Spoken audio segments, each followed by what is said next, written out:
நம்மள்ல நெறைய பேர் யோசிச்சிருப்போம். சில பேர் நம்ம கூடயே இருக்கணும்னு நெனைப்போம். ஆனா இருக்க மாட்டாங்க. சில பேர் கூடயே இருக்கக்கூடாதுன்னு நம்ம நெனைப்போம். ஆனா இருப்பாங்க. அதுக்கு உதாரணமா சொல்லணும்னா, சொந்தக்காரங்கள சொல்லலாம், ஃப்ரெண்ட்ஸ சொல்லலாம். சொந்தக்காரங்களாச்சும் ஏதாச்சும் பேசி அவமானப்படுத்தினாலாச்சும் திரும்பி ஜென்மத்துக்கு நம்மள்ட்ட பேச மாட்டாங்க. ஆனா அந்த ஃப்ரெண்ட்ஸ் இருக்காங்களே, நம்ம என்னதான் அசிங்கப்படுத்தி, அவமானப்படுத்தி பேசினாலும், டைரக்ட்டாவோ, இன்டைரக்ட்டாவோ பேசினாலும் நம்மள விட்டு போமாட்டாய்ங்க. அது எது வரைக்கும்னா, அவைங்களுக்கு ஆள் கிடைக்கிற வரைக்கும். நமக்கு ஆள் கிடைக்கிற வரைக்கும் நம்ம எப்போ ஃபோன் போட்டு கூப்பிட்டாலும், வேலையிலே இருந்தாலும் வந்துருவானுங்க. அதுவே ஆள் கிடைச்சதுக்கப்புறம் ஃப்ரீயாவே இருந்தாலும் வரமாட்டானுங்க. "டேய் அம்மாவ கூப்பிட்டு ஹாஸ்பிட்டலுக்கு போணும்டா, இன்னைக்கு தேதி 11 ஆச்சு, ரேஷன் கடைக்கு போணும்டா, அங்க போணும்டா, இங்க போணும்டான்னு" ஏதாவது ஒண்ணு சொல்லுவானுங்க.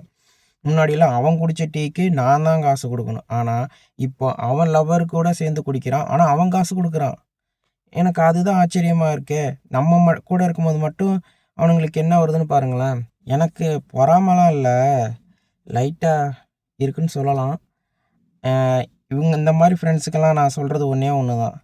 உங்களுக்கு லவ்வர் வந்துட்டுன்னு ரொம்பலாம் ஆடாதீங்க. எங்களுக்கும் வருவாங்க. அப்ப நீங்க பண்ணத நாங்களும் பண்ணுவோம்.